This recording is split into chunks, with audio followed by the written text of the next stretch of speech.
en guerra y cuando estamos en guerra entendemos que esto es así. La semana mi papá tuvo un accidente fuerte, pero para la honra y la gloria de Dios, entre lo peor pasó lo mejor. Está vivo, tiene salud y ayer cumplió 75 años y parece un roble. 75 años. Y yo creo que puede llegar a los 150. Así como va. Tranquilo, sube un edificio, ellos saben. Sube un edificio de 40 pisos, tranquilo, por las escaleras. Yo quiero compartir un tema hoy que se titula ¿A quiénes podemos alcanzar? Quiero que me acompañen a leer el libro de Mateo. Mateo 9, el versículo 9 en adelante.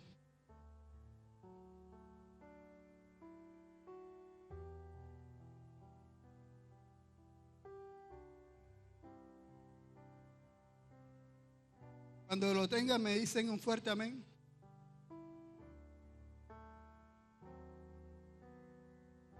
Mateo 9, vamos a comenzar desde el versículo 10 en adelante. Y aconteció que estando él sentado a la mesa en la casa, he aquí que muchos publicanos y pecadores habían venido. Se sentaron juntamente a la mesa con Jesús y sus discípulos. Cuando vieron esto los fariseos dijeron a los discípulos, ¿por qué vuestro maestro con los publicanos y pecadores? Es así, ¿no? Comen. Vamos a darlos ahí. Como una iglesia que avanza debemos buscar cuál es nuestro target, utilizando el término actual, o mejor dicho, a quienes podemos alcanzar. Miren, amados, que ¿alguno de ustedes ha escuchado la ventana 1040? Miren, la ventana 1040 es un término que utilizó un misionero, Louis Bush, por los años de los 90. ¿Y qué significa la ventana 1040? Significa que entre el hemisferio oriental, entre la coordenada 10 y 40 grados al oriente del Ecuador, todos esos países que están ahí, en su gran mayoría, casi 65, nunca, escuche bien lo que le voy a decir, nunca han escuchado la palabra Jesús. En ese lugar de casi 65 países, nunca han escuchado esa palabra. Ellos agarran a los cristianos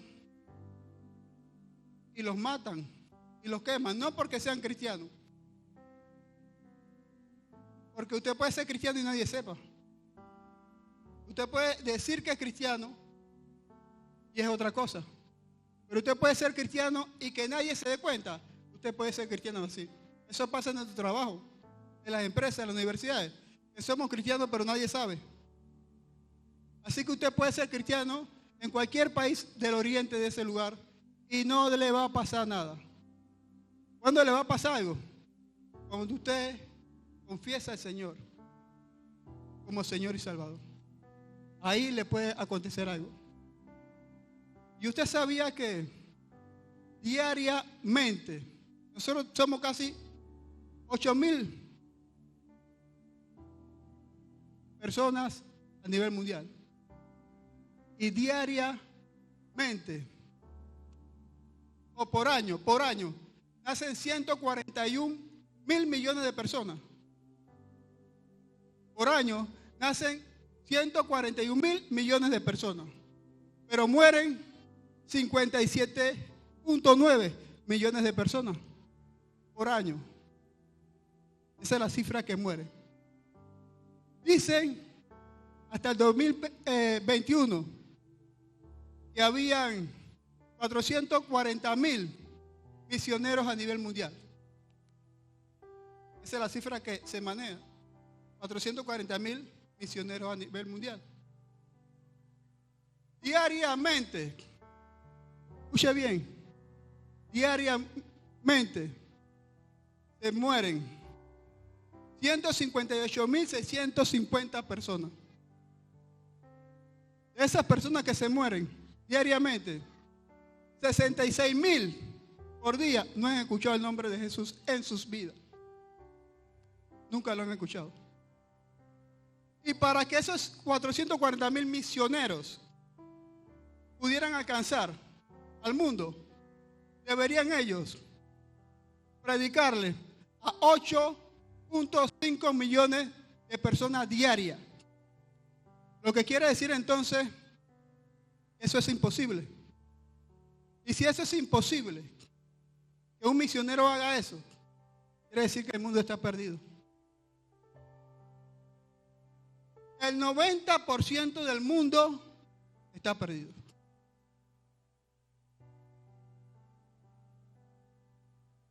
Escucha lo que le estoy diciendo. Es imposible que los misioneros hagan eso. Pero ¿a quién nosotros podemos alcanzar? Aquí dice que este texto comienza diciendo: y aconteció que estando él sentado a la mesa en la casa, he aquí que muchos publicanos y pecadores que habían venido se sentaron juntamente a la mesa con Jesús. Pero el verso anterior, ¿sabe lo que dice? Pasando Jesús allí, vio a un hombre llamado Mateo. Estaba sentado en el banco de los tributos publicanos y le dijo: sígueme. Y ahí comienza el verso 10 que le acabo de leer. Ese hombre que el Señor le dijo: sígueme, que se llama Mateo. Mire, el Señor no lo estaba buscando. O no lo llamó por casualidad.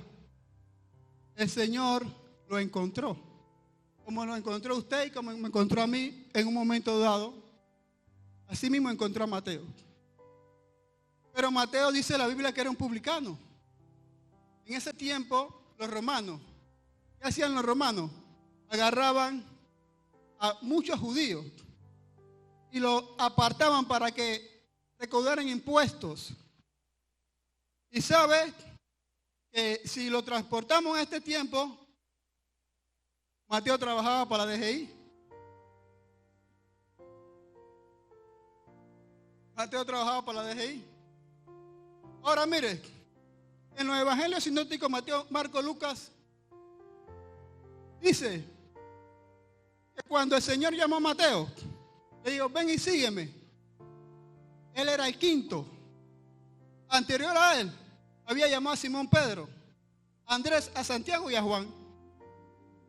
Era el quinto. Pero los 4 primeros eran pescadores. En ese tiempo, usted sabe que los ríos no estaban contaminados. La pesca no era una necesidad. Yo le pudiera decir que la gente, si no pescaba, se moría de hambre. Eso era como si usted recogía lata hoy. Eso era algo que... Y el Señor llamó a esos 4.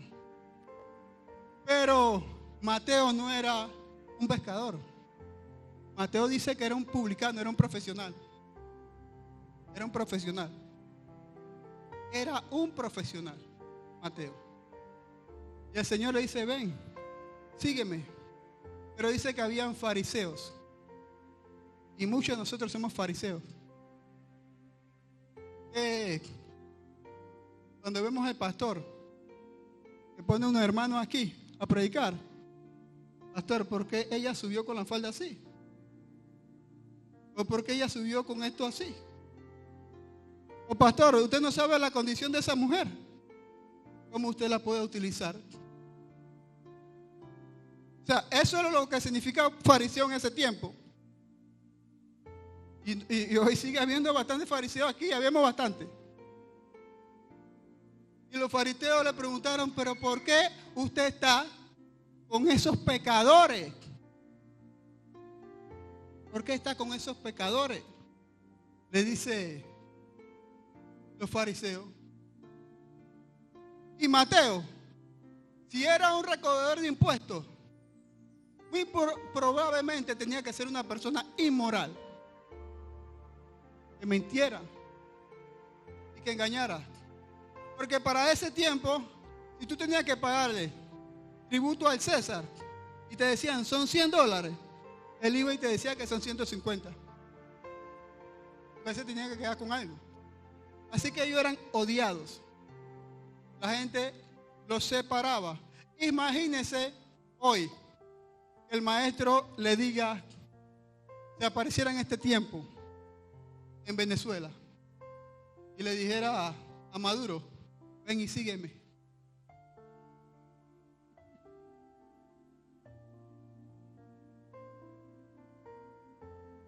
¿Qué dijeran los pastores en este tiempo? Maestro, ¿tú no sabes quién es Maduro? ¿Tú no sabes quién es Maduro? ¿Qué dijeran los catedráticos de la ley en este tiempo si ven que Jesús se aparece y va a Venezuela y dice, contigo quiero caminar? Y Maduro, a mí todo el mundo me odia, a mí todo el mundo me desprecia, yo me voy contigo, maestro. Y cuando venga Maduro caminando con Jesús, yo me volviera un fariseo. ¿Qué hace Jesús caminando con Maduro? Aquí algo pasó. Pero usted se imagina esa escena. Hay un lugar que no ha sido alcanzado para Cristo. Es la ventana 1040. Y yo me imagino esa escena en el cielo. Esa escena en el cielo que Jesucristo sufriendo, llorando, porque esas personas no le conocen y le desprecian. Jesucristo dice, ¿cómo los podemos alcanzar? ¿Cómo podemos alcanzar ese pocotón de personas? ¿Qué haríamos para alcanzarlo?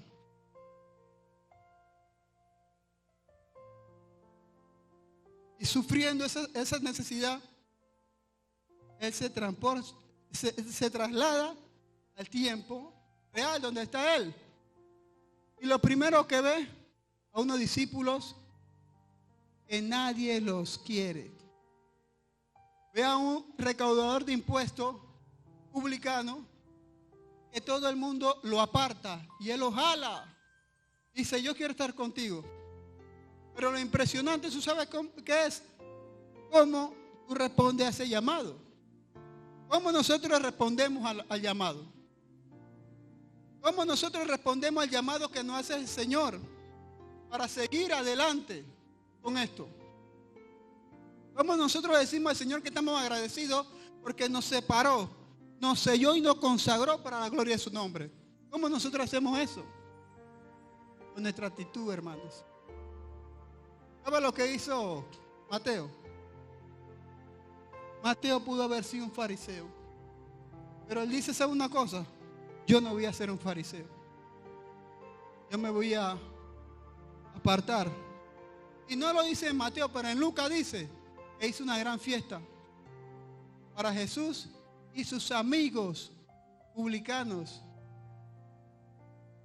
Mire lo que hizo Mateo.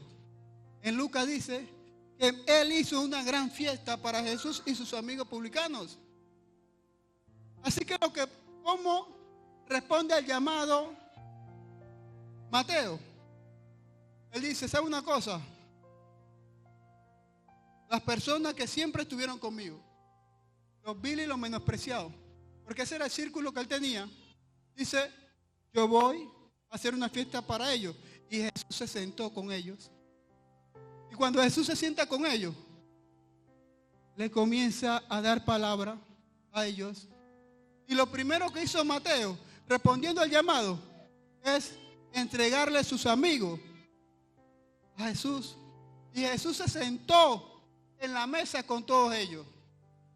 Y cuando Jesús se siente en la mesa con todos ellos, yo me imagino la cara de felicidad de Mateo, viendo a su compadre, a su compa, a su frencito, ahí sentado, pero recibiendo palabras. Si Él me aceptó a mí con mi condición, a ustedes lo va a abrazar y amar como a mí. Pero ¿cómo usted y yo respondemos al llamado? Lo primero que nosotros hacemos es apartamos a todos nuestros amigos. Lo primero que dice, yo no voy a parquear más porque tú sabes que tú andas de lo tuyo, tú coges para tu guaro y tú allá y yo acá. Así que nosotros llegamos a los barrios con la Biblia en la mano, pero pasamos de largo. Pasamos de largo. ¿Cuándo fue la última vez que cualquiera de los que estamos aquí fuimos al lugar donde Dios nos sacó y nos sentamos a llevarle la palabra a los que estuvieron con nosotros? Miren lo que hizo Mateo. Nosotros posiblemente no podremos alcanzar a todo el mundo, pero sí podemos alcanzar a los que están en nuestro alrededor. Sí podemos alcanzar a las personas que son más allegadas a nosotros. Nosotros lo podemos hacer. Lo que pasa es que cuando nosotros recibimos el llamado de parte de Dios, la única diferencia de nosotros y el que se quedó en el mundo es que nosotros, el Señor nos llamó primero. Pero ¿qué hacemos nosotros?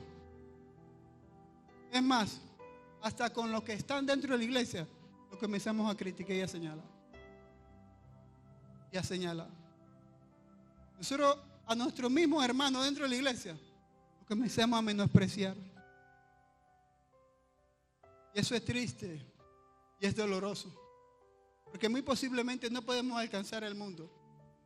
Y no lo vamos a hacer. Es imposible. Pero lo que sí podemos hacer es comenzar hablando y predicando a las personas que tenemos cerca, a nuestro alrededor. Usted sabe de que yo le ponía a Yesenia un ejemplo que para mí es la forma como Jesús hace las cosas, según mi perspectiva.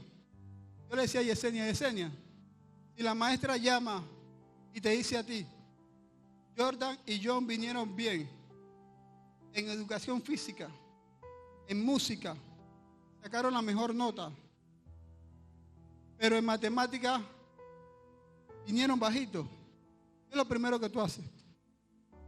Y ella dice, tengo que reforzar matemáticas. Y yo le digo, no es así.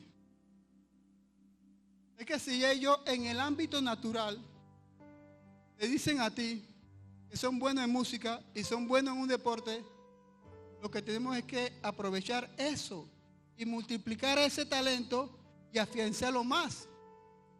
Porque muy posiblemente tú puedes hacer que en matemáticas suba la nota, pero te vas a quedar pensando que él ya va bien allá. Y lo baja de ahí. En tu mente va a estar, no me preocupo por estas 3 materias porque él viene bien acá. Voy a preocuparme por la que viene mal, pero es un error. Porque si tú le pones más atención a la que viene más alto y le metes ahí, pueda que tú desarrolles una capacidad que normalmente la desarrolló, pero con tu ayuda la va a explotar. Y pueda que tú la ayudes a reforzar matemáticas, pero nunca va a sobresalir ahí. Porque ese no es su... Entonces Jesús sabe lo que hace. Jesús ve a los hombres. Para mí de esa misma forma. Jesús no ve tu condición. Él ve todo tu potencial que puede alcanzar y se puede desarrollar a lo alto en ti. Y cuando Jesús ve eso en ti, la gente no lo entiende. La gente no lo entiende. La gente nunca va a entender lo que Dios ve en nosotros. Porque si nosotros viéramos como Dios, nosotros no hiciéramos excepción de personas.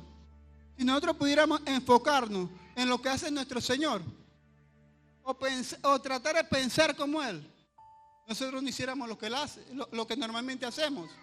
Muchas veces lo que nosotros hacemos es En estos días el pastor, ¿qué hizo? El pastor hizo un grupo, pero siempre en los grupos quieren dar lo mejor. Ahora para el mundial todo el mundo lleva su mejor equipo, su mejor selección. Cuando usted va a trabajar con un equipo siempre va a seleccionar lo mejor. Pero Jesús dice que lo vil, lo menospreciado y lo que no es. Démelo acá.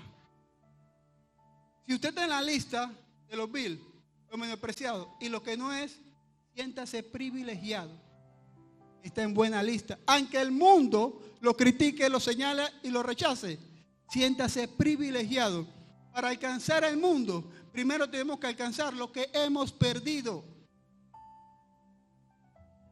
Nosotros no podemos alcanzar el mundo si antes recuperar lo que hemos perdido. Nosotros hemos perdido la pasión por las almas. Nosotros no podemos alcanzar el mundo sin recuperar lo que hemos perdido. Hemos perdido la pasión por la gente. Hemos perdido el amor. Hay gente que me dice ya, no, por otro lado me dicen, no me abrace porque el COVID está. Yo no me canso de abrazar, hermano. Yo no me canso de abrazar porque mi papá nunca me abrazó. Ahora yo no le puedo echar la culpa a mi papá. A él tampoco nadie lo abrazó. Mi abuelo, quién sabe, nunca lo abrazó. Entonces mi papá nunca me abrazó a mí. Pero yo dije, yo sé que se siente eso. Yo tengo que cortar esto. Yo voy a cortar con eso. Yo llegaba donde mi papá y yo, papá, y me lo ponía ahí al lado, me ponía y le quitaba los zapatos, le quitaba las medias, y ahora que estoy viendo la noticia.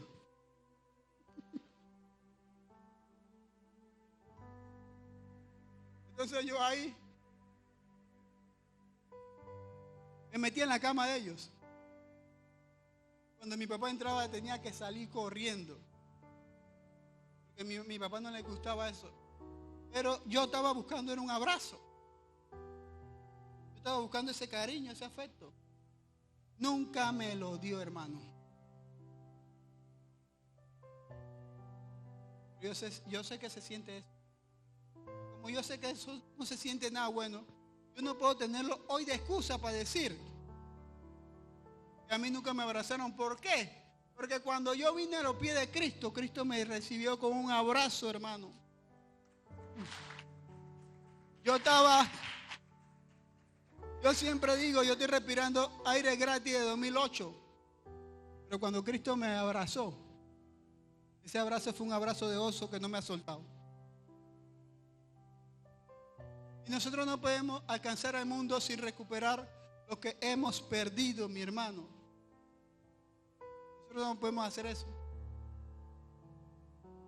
Nosotros queremos conquistar el mundo y queremos alcanzar todo el mundo.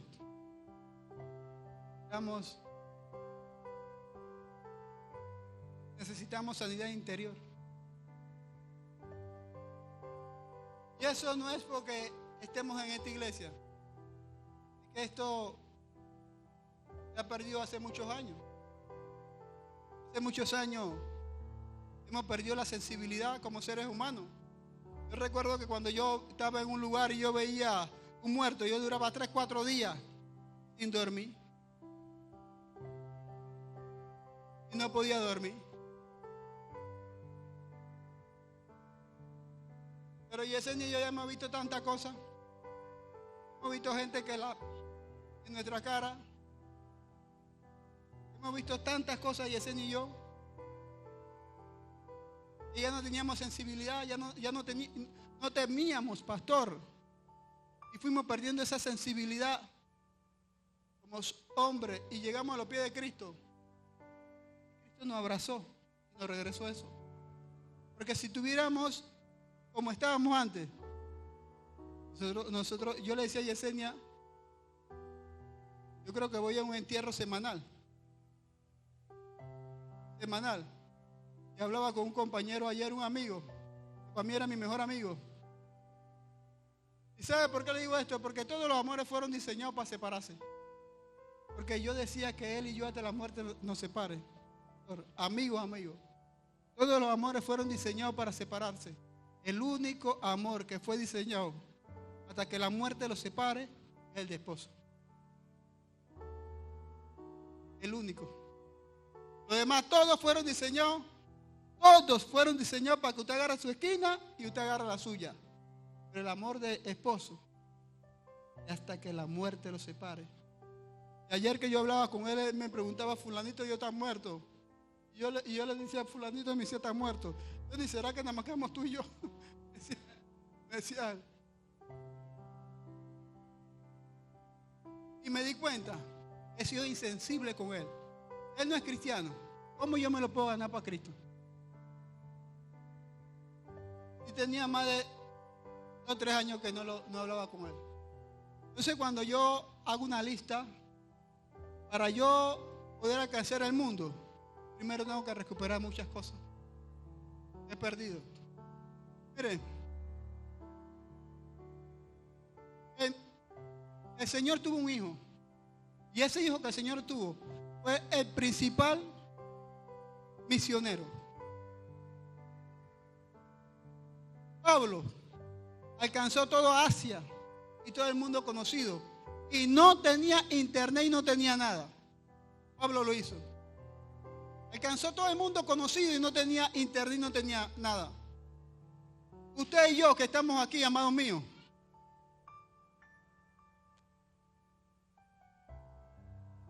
no le hablamos ni al vecino que vive al frente de nuestra casa. Pero queremos alcanzar el mundo. El 90% del mundo está perdido, hermano. ¿Y sabe por qué está perdido? Porque nosotros estamos bien dormidos. O sea, nosotros queremos hacer el cambio. Nosotros queremos hacer la diferencia. Y nosotros no... Los vecinos que viven en la barriada ni saben que somos cristianos. Pero nosotros somos el cambio supuestamente de este mundo. ¿Cómo podemos alcanzar al que está perdido si no recuperamos lo que hemos perdido? Mire, Jesucristo mira yo me imagino, pues no quiero ni imaginarme eso porque le pido perdón 20,000 veces a eso. Él levantó una iglesia. Y esa iglesia que Jesucristo levantó está dormida, hermano. Miren. 141 millones de personas nacen cada año. Mueren 57.9 millones. 158.857 mueren cada día. 66,000 sin saber o escuchado el nombre de Jesús. Por hora mueren 6.619 personas. ¿Usted ve ese registro que está ahí? Pero el título de la prédica es ¿a quiénes podemos alcanzar? ¿Sabe a quiénes podemos alcanzar? Primero a nuestros familiares, a nuestros amigos, a los que están alrededor de nosotros. Y con eso hacemos la diferencia. Y tenemos que despertar. Mire, yo estaba meditando en eso. Cuando yo estaba meditando eso, yo comencé a escribirle a 2 a 3. Y me recordé una frase que dio el domingo el hermano Claudio Gómez, el negrito que está ahí. Dijo una frase que me mató. Llegué a la casa cojeando, hermano. Porque él dijo, ¿tú quieres preocuparte por mí? ¿Tú sabes lo que significa preocuparte? Significa preocuparte. Tú dices que estás preocupado por mí. Llámame. Escríbeme. Y yo todos los domingos le decía a Isabelita, a Anthony, llévale esta razón a tu mamá porque estoy preocupado por ella. Y cuando él dijo eso, ¿cómo yo puedo decir que estoy preocupado por ella y no la llamo? Salí corriendo, agarré el teléfono, porque eso me pegó. ¿Cómo yo puedo decir que estoy preocupado por mi hermano y no lo llamo? Hermana, ¿cómo está? ¿Quién me habla? Hasta allá no. O sea, tampoco hasta allá. Teníamos un par de semanas que no hablaban, pero ya hay que no se acuerda de mí, es otra cosa. Habla yo, mi hermana. Solamente la llamo para decirle que le amo. Y que estoy preocupado por usted. Ahí cabía esa palabra. Ahí sí cabía esa palabra. Pero yo le voy a decir a mi hermano que estoy preocupado. Este varón me abrió los ojos así. Y hablé con mi amigo que tenía ¿cuánto? 3 años que no hablaba con él. 3 años que no hablaba con mi amigo. Porque, hey, ¿qué será de la vida de él? ¿Y qué será la vida de él? Pero entendí que preocuparse es como prepararse para ocuparse de esa persona. Pero pastor, nosotros queremos alcanzar al mundo. Y no nos hemos alcanzado nosotros. Y yo puse una lista de cosas que tengo que corregir para poder alcanzar a las almas. Me di cuenta que estoy mal, pastor. Me di cuenta que estoy mal. Que me preocupaba por la gente de boca para afuera. Pero en realidad era pura hipocresía, hermano. He llamado a varios esta semana. He llamado a varios. Y ahora me siento, de verdad que estoy preocupado por ellos. Porque los llamé. Hablé con ellos. ¿Cómo estás? ¿Cómo te sientes? Es que gusto escuchar tu voz. Fea, Johnny, pero la estoy escuchando. Esa lengualatraba que tú tienes, pero qué gusto escucharte. Y eso me fue llenando a con propiedad poder, aunque sea paremos hoy aquí, hablar de lo que queremos alcanzar. Estamos mal, hermano. El Señor nos ayude. Miren.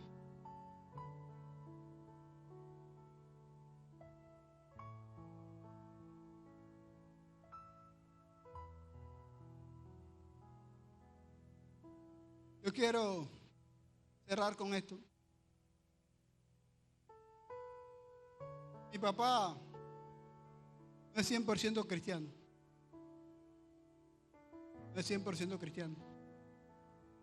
Yo hace tiempo dije que yo no iba a morir de este mundo, no iba a partir de este mundo sin ver a mi papá agarrado de la palabra. Pero el día que entré a urgencia y lo vi, le puse la mano en la nariz. A ver si todavía estaba respirando. Sentí un miedo. Y sentí qué temor. Y sentí un miedo porque yo quiero alcanzar el mundo, que mi papá se pierda. Yo quiero alcanzar el mundo y que mi papá se pierda.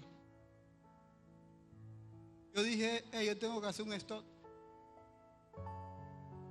Y cuando lo vi ahí, habían 2 venas que no le paraban de sangrar, porque se le habían partido, o sea, las venas estaban rotas, estaba sangrando y estaba sangrando, estaba lleno de dolor y el hombre me dijo, el médico, 2 minutos para que salga de aquí. Y yo me le quedé mirando y yo solamente le dije, papá, yo estoy aquí. Él miró y él como que hizo así, papá, yo estoy aquí. Salí con un dolor en el corazón. Y yo pregunté, ¿está consciente o inconsciente? Y la muerte lo hubiera sorprendido. Fue de frente a una escalera y se partió aquí. Y lo hubiera sorprendido así. ¿Cómo yo hubiera entregado a mi papá al reino? Pastor, pero quiero alcanzar a todo el mundo. Y mi familia. Eso me comenzó a dar una tristeza. Imaginarme tantas cosas. Me comenzó a doler el corazón. Y yo digo, ¿sabes una cosa? Yo voy a pelear por mi familia. Voy a pelear por mis amigos. Por esa gente que merecen honra. Por esa gente que tuvieron en momentos difíciles. Ahora estoy bien. Ahora lo borré de memoria. Esos tíos, esas tías, que me dieron un consejo para que no me perdieran en la droga. Esas tías que me daban una palmadita en la espalda, que ya lo borré de memoria. Tengo que pelear por mi familia. Y me sentía triste por mi papá. Le dije, papá, ese niño no sabe esto, pero lo voy a decir. Porque, y a veces me...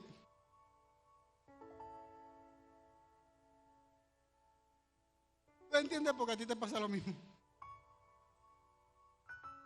Todo no pasa. Yo le dije, papá, yo le dije, mamá, yo me quiero llevar a mi papá para la casa. Y ese niño no sabe que yo le dije eso. Yo, papá, mamá, yo quiero llevar a mi papá para la casa. Y me dice, Johnny, pero nosotros te molestamos mucho. Yo, pero es que usted tiene que regresar a mi estatura. O sea, yo tuve un tiempo que yo lo molestaba mucho. Ahora usted tiene, ese es el ciclo de la vida. Pero ustedes van a tener que, para que yo los cargue, para que yo los guíe. Ese es el ciclo de la vida. Y yo quiero formar parte de ese ciclo de la vida. Y mi papá me dijo, todavía no. No, hijo. No, porque me sentí mal. Porque yo mismo a veces he dicho cosas a mi papá. Me ha gustado cosas y se lo he dicho. Y me sentía mal en ese momento. Y ahorita quiero exhortarlo a usted y los que estamos aquí. Y ella, señor, me está haciendo señas. Quiero exhortarlo, amado, que para alcanzar el mundo, comencemos ahí. Comencemos cerquita. A nuestros hijos, a nuestros familiares, a nuestros amigos. Vamos a comenzar ahí. No tenemos que ir muy lejos. No tenemos que pagar pasaje. No tenemos que hacer nada de eso.